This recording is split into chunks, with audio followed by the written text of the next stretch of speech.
अब्बू मैं स्कूल जा रही हूँ, अल्लाह हाफिज। जाओ बेटी, खूब मन लगा कर पढ़ो, अल्लाह हाफिज। शिफा, ओ शिफा, अरे रुक तो जा जरा। ये ले तेरे खाने का डिब्बा, आज फिर भूले जा रही थी। ओह शुक्रिया मेरी अम्मी, अच्छा हुआ जो आपने याद दिला दिया, वरना कल की तरह फिर से भूखे रहना पड़ता मुझे। अब मैं चलती हूँ, अल्लाह हाफिज अम्मी। इतना कहकर शिफा अपनी स्कूल चली जाती है। शिफा के अब्बू उस्मान एक गरीब किसान थे, हालांकि वो बहुत ईमानदार थे, इतने कि उसकी ईमानदारी का पूरे गांव में चर्चा था। गरीब होने के बावजूद उन्होंने हमेशा शिफा को पढ़ाया लिखाया। शिफा भी एक होशियार लड़की थी। वो गांव के सरकारी स्कूल में पढ़ती थी और हर साल सबसे अच्छे नंबर लाकर पास होती थी। सभी बच्चे ध्यान से मेरी बात सुनो, कल सभी बच्चों को अपने अपने घर से किसी न किसी बड़े को लेकर आना है। माता पिता आ सके तो सबसे बढ़िया, कल तुम लोगों का रिजल्ट बताया जाएगा, ठीक है? अगले दिन शिफा अपने अब्बू को साथ लेकर स्कूल जाती है और फिर कक्षा 8 में टॉप किया है शिफा ने। शाबाश बेटा, आगे आओ। शिफा स्टेज पर जाती है। हमें वाकई शिफा जैसे बच्चों की जरूरत है। ये हर साल अपनी क्लास में फर्स्ट आती है। मैं धन्यवाद देता हूँ इस होनहार बच्चे के पिता उस्मान भाई को। शिफा की इस कामयाबी के पीछे इनकी कितनी मेहनत है, ये बात मैं अच्छे से जानता हूँ। प्रिंसिपल सर की बात सुनकर उस्मान का सीना गर्व से चौड़ा हो जाता है, साथ ही उनकी आंखों में खुशी के आंसू भी आ जाते हैं। और घर पहुँचने के बाद ज़ैनब, भाई दिल खुश कर दिया बिटिया ने। हमारी बिटिया है ही इतनी अच्छी, अल्लाह हर बुरी नजर से बचाए हमारी बच्ची को। पता है ज़ैनब, अब तक गांव भर में मुझे सब मेरे नाम से जानते थे, लेकिन अब जब शिफा की वजह से मेरी पहचान होती है ना, तो दिल को बड़ा सुकून मिलता है। अब तो बस अल्लाह से यही दुआ है कि हमारी शिफा का हर ख्वाब पूरा हो और बड़ी होकर वो जो बनना चाहती है वो बन सके। आमीन। आप देखिएगा ऐसा जरूर होगा। वक्त अपनी रफ्तार से बीत रहा था और एक दिन कुछ ऐसा हुआ जिसने सब कुछ बदल कर रख दिया। स्कूल से घर लौटते हुए शिफा को एक गाड़ी ने टक्कर मार दी। इस हादसे में शिफा ने अपनी दोनों आंखों की रोशनी खो दी। ये हादसा सिर्फ शिफा पर ही नहीं बल्कि उसके पूरे परिवार पर कहर बनकर टूटा था। शिफा से जुड़े उसके अब्बू और अम्मी के सपने भी टूट गए थे और खुद शिफा भी पूरी तरह से टूट गई थी। अब्बू मुझे माफ कर दीजिए, मैं हार गई, अब मैं कुछ नहीं बन पाऊंगी, मैं किसी लायक नहीं रही। अब्बू। नहीं मेरी बच्ची, ऐसे हिम्मत नहीं हारते, अल्लाह पर भरोसा रखो, वो सब ठीक करेंगे। इस बात का शुक्र करो कि इतने खतरनाक हादसे के बाद भी तुम हमारे साथ हो। नहीं अब्बू, अब मेरे जिंदा रहने का क्या मतलब है जब कुछ देख ही नहीं सकती, तो जी कर क्या करूंगी मैं।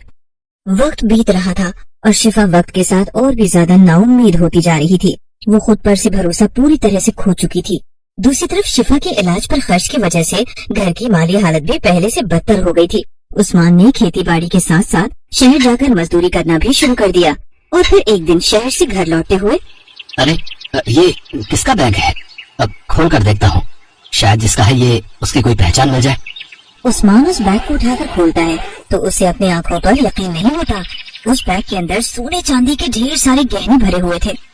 या खुदा, कितनी मेहनत से ये सब जोड़ा होगा किसी ने, पर इसके अंदर तो ऐसा कुछ भी नहीं जिससे इसके मालिक के बारे में कुछ पता चल सके। लेकिन जो भी हो, मुझे उसे ढूंढना ही होगा जिसका ये बैग है। कितना परेशान होगा वो। इतना सारा सोना और चांदी उस्मान ने पहली बार देखा था और फिलहाल उसकी माली हालत भी बहुत ज्यादा खराब थी। लेकिन उस्मान अल्लाह की इबादत करने वाला बंदा था। उसके मन में एक पल को भी लालच नहीं आया और वो उस बैग के मालिक को ढूंढने की उम्मीद में आगे बढ़ने लगा। तभी कुछ दूरी पर उस्मान को एक बूढ़ा आदमी दिखाई दिया जो रास्ते पर कुछ ढूंढ रहा था और बहुत परेशान दिख रहा था। अस्सलाम वालेकुम, आप कुछ ढूंढ रहे हैं क्या? कुछ खो गया है क्या?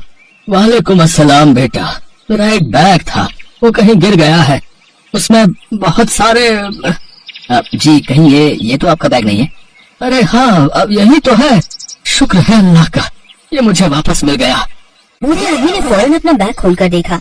उसने पाया कि बैग में सब कुछ सही सलामत है और कुछ भी गायब नहीं था। ये देखकर बूढ़े आदमी ने चैन की सांस ली और फिर, बेटा तुम जैसे फरिश्ते आज भी मिलते हैं, ये मैंने नहीं सोचा था। इस बैग को लौटाकर तुमने साबित कर दिया कि अब भी इंसानियत बाकी है इस जहां में, जिसे तुम जैसे अल्लाह के बंदे कायम रखे हुए हैं। जी ऐसा कुछ नहीं, मैंने तो बस वही किया जो मेरे ईमान ने मुझसे कहा। अच्छा तो अब मैं चलता हूँ, खुदा हाफिज। नहीं नहीं, तुम्हें खाली हाथ कैसे जाने दूं? लो ये एक मेरी तरफ से ये रख लो, देखो मना मत करना, अपनी नेक दिली का सबब समझ कर रख लो। उस बूढ़े आदमी ने कुछ पैसे उस्मान की तरफ बड़े ही प्यार से बढ़ाए थे जो वाकई काफी ज्यादा थे। عثمان کے کافی منع کرنے پر بھی بوڑھے آدمی نے وہ پیسے عثمان کو پکڑا ہی دیے، اور سچ یہ تھا کہ واقعی ان پیسوں سے عثمان کی بہت مدد ہو گئی۔ شفا کے علاج کے لیے لیا ہوا سارا ادھار چک گیا، اور اس کے بعد بھی کچھ پیسے بچ گئے۔ اب عثمان جب بھی شہر جاتا تو راستے میں کئی بار ان بوڑھے بابا سے اس کی ملاقات ہو ہی جاتی تھی۔ اور پھر ایک دن عثمان بیٹا تم میرے گھر آؤ، تمہارے خاندان سے ملنے کا بڑا من ہے۔ ایسا کرو بقرعید کی دعوت میرے گھر پر کرو، ٹھیک ہے نا؟ میں آؤں گا بابا، اور پہلے آپ کو میرے گھر آنا ہوگا۔ عید کی نماز ہم ساتھ میں پڑھیں گے اور پھر آپ کے گھر بھی چلیں گے۔ ٹھیک ہے، جیسی تمہاری مرضی۔ کچھ دنوں بعد بقرعید کا تہوار آتا ہے اور بوڑھا آدمی طے وعدے کے مطابق نماز سے پہلے عثمان کے گھر پہنچ جاتا ہے۔ السلام علیکم بابا۔ وعلیکم السلام بیٹی، ماشاء اللہ بڑی پیاری بچی ہے۔ ویسے تم ہمیں کیسے جانتی ہو؟ ابو نے بتایا تھا آپ کے بارے میں۔ مجھے بھی تمہارے بارے میں سب معلوم ہے، اور اب فکر مت کرنا میری بچی، میں سب ٹھیک کر دوں گا۔ نہیں بابا، اب کوئی کچھ نہیں کر سکتا، میری زندگی میں اب سوائے اندھیرے کے کچھ بھی نہیں ہے۔ خیر یہ سب چھوڑیے، آپ چلیے، ابو آپ کا انتظار کر رہے ہیں۔ اس کے بعد عثمان اور وہ بوڑھا آدمی ساتھ میں عید کی نماز پڑھنے جاتے ہیں۔ اور پھر ابو ہم کہاں جا رہے ہیں؟ بابا نے بقرعید کی دعوت دی ہے، بس وہیں جا رہے ہیں بیٹا۔ بوڑھا آدمی ان تینوں کو ساتھ لے کر چل پڑتا ہے۔ باتیں کرتے کرتے اچانک وہ سبھی جنگل کی طرف مڑ جاتے ہیں، اور یہ دیکھ کر زینب گھبرا جاتی ہے، یہ راستہ تو جنگل کو جاتا ہے۔ گھبراؤ مت بیٹی، میں شہر کے شور شرابے سے دور نہیں رہتا ہوں، بس میرا گھر پاس ہی میں ہے۔ کچھ دیر چلنے کے بعد جنگل کے بیچوں بیچ سب کو ایک عالیشان حویلی دکھائی دیتی ہے، جسے دیکھ کر عثمان اور زینب چونک جاتے ہیں۔ بابا کیا واقعی یہ ہے آپ کا گھر؟ ہاں یہی ہے، اب اندر بھی چلو گے یا یہی ساری باتیں کرو گے بھائی؟ سبھی لوگ گھر کے اندر جاتے ہیں تو دیکھتے ہیں کہ وہاں پہلے سے ہی ایک بہت بڑا دسترخوان بچھا ہوا ہے، جس پر ایک سے ایک پکوان بھی رکھے ہوئے ہیں۔ چلو اب بسم اللہ کرو بھائی۔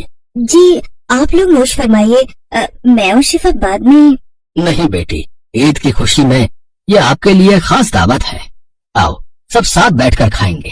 عثمان اور اس کے پریوار نے پہلی بار اتنا بڑھیا اور لذیذ کھانا چکھا تھا، حالانکہ بوڑھے آدمی کے علاوہ اس عالیشان گھر میں اور کوئی نظر نہیں آ رہا تھا۔ یہ بات زینب کو تھوڑی عجیب لگ رہی تھی، لیکن تبھی شفا کھانا چھوڑ کر اپنی آنکھیں ملنے لگی۔ یہ دیکھ کر زینب نے اس سے پوچھا، کیا ہوا شفا؟ آنکھوں میں کچھ چلا گیا ہے کیا بیٹا؟ کیا یہ سچ ہے؟ رکیے ذرا۔ یہ کہہ کر شفا اپنی آنکھیں زور سے بند کرتی ہے اور پھر آنکھیں کھول لیتی ہے، اور اس بار اس کی آنکھوں سے آنسو بہنے لگتے ہیں۔ کیا ہوا میری بچی؟ کچھ تو بتا، تو رو کیوں رہی ہے؟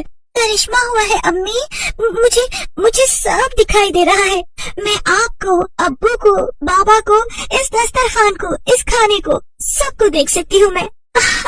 امی میں سب کچھ دیکھ سکتی ہوں، یہ دعوت یہ جادوئی ہے، اس دعوت کا کھانا کھاتے ہی میری آنکھوں کی روشنی مجھے واپس مل گئی۔ شفا کی باتیں سن کر زینب اور عثمان بھی رونے لگے اور جا کر شفا کے گلے لگ گئے۔ پھر عثمان نے جیسے ہی بوڑھے آدمی کا رخ کیا، وہ ایک بار پھر چونک گیا، کیونکہ بوڑھا آدمی وہاں پر تھا ہی نہیں۔ صرف اتنا ہی نہیں، وہ عالیشان گھر اور وہاں موجود ساری چیزیں بھی جادوئی طریقے سے غائب ہونے لگیں۔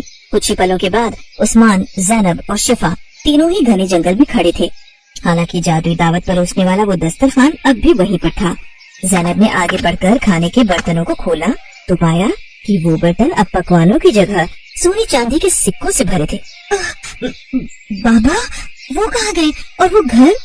یہ سب کیا ہوا جی؟ تم ابھی تک نہیں سمجھی زینب، بابا اللہ کے بھیجے ہوئے فرشتے تھے جو ہماری ساری مشکلوں کو دور کرنے آئے تھے۔ چلو اب گھر چلتے ہیں، دعوت